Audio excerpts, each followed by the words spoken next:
Episode first की शुरुआत में हमें कुछ डीमन दिखाया जाता है जिन पर कुछ सैनिक हमला कर रहे होते हैं। उसके बाद हमें एक लड़का दिखाया जाता है जो बहुत ही मेहनत करके कोयला लेके आता है, लेकिन उसे सिर्फ 2 ही सिक्के दिए जाते हैं क्योंकि लोग उसे बहुत गिरी हुई जाति का समझते थे। और वहाँ पर रानी आती है जो बताती है कि यहाँ पे डीमन घुस आए हैं। रानी के जाने के बाद एक बुजुर्ग पर उसकी नजर जाती है। वो उसके चोट को साफ करने के लिए पानी लेने जाता है तो वहाँ पर एक लड़की मरी हुई दिखती है। हीरोइन कुछ समझ पाता उससे पहले ही वो डीमन उस पर हमला कर देता है। हीरोइन यहाँ पर बहुत बहादुर के साथ उससे लड़ता है, लेकिन डीमन उसे मारने ही वाला होता तभी रानी वहाँ पे आती है और उसे बचा लेती है। हीरोइन उस पर आग से हमला करता है, वो भाग जाता है, लेकिन रानी उसे फिर भी ढूंढ निकालती है और सबके सामने उसे पनिश करती है। रानी उसे जिंदा ही जला देती है और एक डीमन ये सब दूर से देख रहा था, फिर वहां से भाग जाता है। हीरोइन उस डीमन के बारे में जब उस बूढ़े इंसान से पूछता है तो वो बताते हैं बहुत पहले ज्यूस ने अपने फादर को मारा था जो कि समुद्र जाकर गिरे थे, जिससे कि कई सारे और डीमन पैदा हो गए थे और वो जो डीमन उत्पन्न हुए थे वो उससे भी ज्यादा शक्तिशाली थे। कई महीनों तक लड़ाई ऐसे ही चलती रही, लेकिन इसका कोई फल नहीं निकल रहा था। इसलिए देवता ने 2 डीमन से सौदा किया और डीमन ने अपने ही डीमन साथियों को धोखा दिया, जिससे उनकी मदद से देवताओं ने डीमंस को हरा दिया और उनकी आत्मा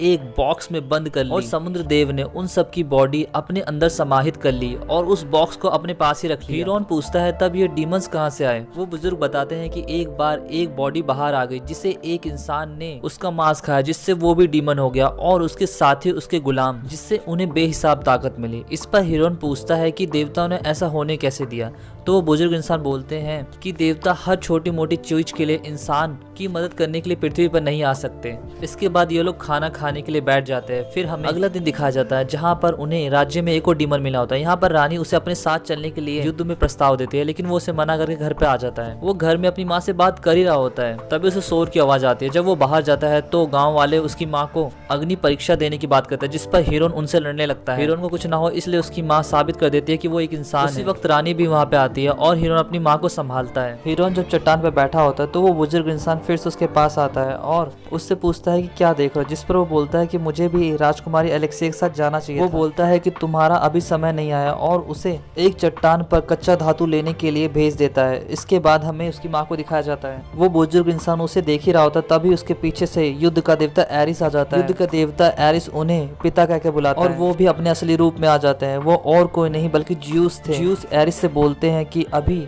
हीरोइन नेतृत्व के लिए तैयार नहीं है। एरिस हीरोइन को बहुत अजीब निगाहों से देख रहा था और हीरोइन के चढ़ने के साथ ही ये एपिसोड यहाँ खत्म हो जाता है। ये आपको एपिसोड कैसा लगा जरूर बताएं और लाइक और सब्सक्राइब करना ना भूलें और बाकी के एपिसोड आपको जल्दी ही मिल जाएंगे। सायोनारा।